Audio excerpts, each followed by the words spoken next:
Bienvenidos a Ecos de su Palabra, un espacio para detenernos, respirar y escuchar cómo la Biblia sigue hablando a nuestro corazón hoy. Prepárate para recibir una reflexión breve, profunda y que transforme tu día. Quédate.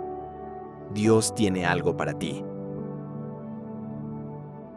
Y me acuerdo que hace tiempo atrás me apareció un video de una chica que me gusta, que la sigo harto, y de hecho comparto harto videos de ella, que es Marta Durán. Y ella hablaba sobre el trigo y la cizaña y me gustó, no me recuerdo de todo lo que habló, pero hubo una parte de lo que ella compartía que me gustó de este devocional. Y bueno, después dije, ya voy a hablar de esto, y al tiempo me apareció un video que hablaba algo muy parecido.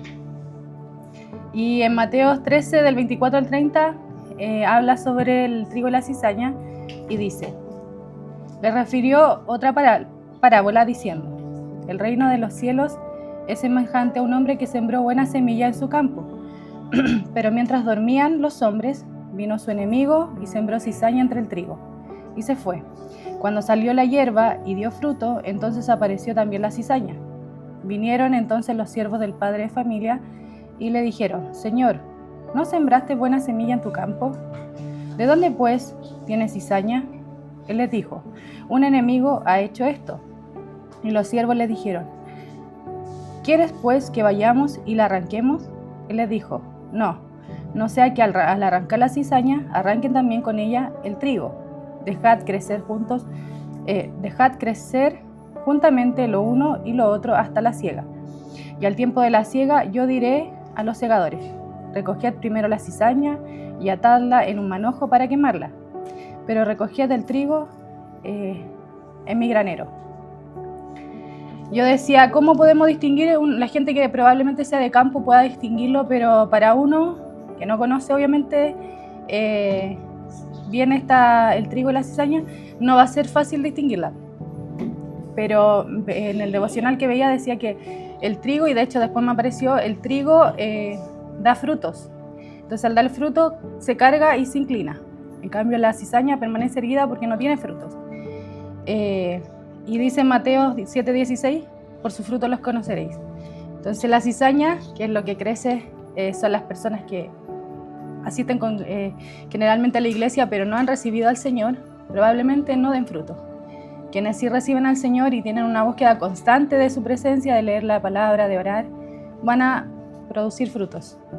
Y el inclinarse habla un poco de la humildad y obviamente de los frutos que hay en uno. Y dice en Gálatas 5:22: mas el fruto del Espíritu es amor, gozo, paz, paciencia, benignidad, bondad, fe, mansedumbre, templanza. A diferencia de la cizaña, que la cizaña tiene los frutos, pero son los frutos de la carne, que es el adulterio, fornicación, inmundicia, lascivia, idolatría, hechicería, enemistades, pleitos, celos, iras, contiendas, disensiones, herejías, envidias, homicidios, borracheras, orgías y cosas semejantes a esta. En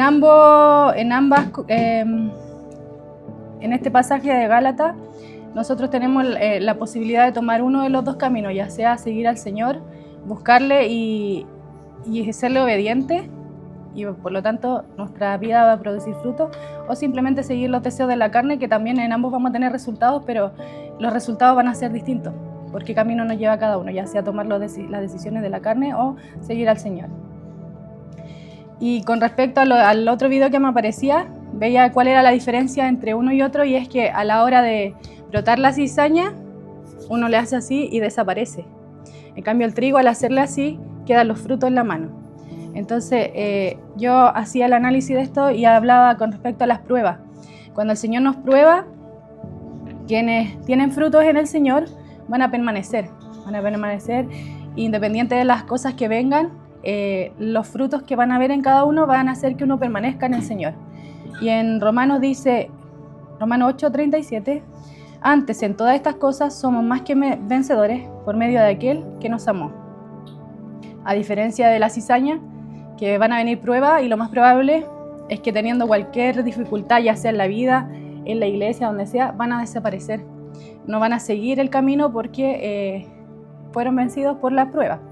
porque no hay frutos para poder vencerla. Y en Salmo dice, vi yo al impío sumamente enaltecido, y que se extendió como laurel verde, pero él pasó, he aquí, ya no estaba, lo busqué y no fue hallado. O sea, desaparece completamente quien no tiene fruto en el Señor. Entonces podemos ver que en ambos casos, tanto la cizaña como el trigo van a crecer juntos, y esto se va a dar durante la vida, pero cuando el Señor venga por nosotros al final es cuando Él va a limpiar tanto el trigo, la va a apartar de la cizaña, y ya sabemos que cuando el Señor venga, quienes son trigos vamos a ser arrebatados con Él, y quienes son cizaña, dice ahí que los va a atar como un manojo y van a ser quemados. Entonces tenemos que crecer junto con la cizaña, pero no dejar que la cizaña nos contamine, porque además de eso buscaba y decía que la cizaña tiene un fruto, pero su semilla es tóxica. Se puede hacer harina, pero esa harina es tóxica, a diferencia del trigo, que la harina sirve para hacer muchas otras cosas. Entonces no dejarnos contaminar por eso, y también analizarnos. ¿Tengo algo de cizaña dentro mío o tengo más del trigo? Porque muchas veces también nuestra vida nos dejamos estar en la búsqueda del Señor y empezamos a contaminarnos, y eso nos lleva a contaminar a otros por lo que decimos, por lo que pensamos, por lo que vemos, y muchas veces las cosas que salen de nuestra boca no es para edificación. Entonces analicemos nuestra vida, qué es lo que estamos haciendo hoy en día, si trigo o cizaña, y pensar también y entender que los frutos que se producen en nosotros no es por el esfuerzo que yo haga por conseguirlo, porque muchas personas no conocen al Señor y tienen valores, y tal vez uno puede decir, es mejor que un cristiano, pero no tienen al Señor. Y los frutos en nosotros no se producen por nuestro esfuerzo, sino por la búsqueda que yo tengo constante del Señor, y de permitir que Él trabaje en mi vida. La paz que Él me da, el amor que yo puedo sentir por otros, es algo que el Señor me ayuda a entenderlo, y Él trabaja eso en mi vida.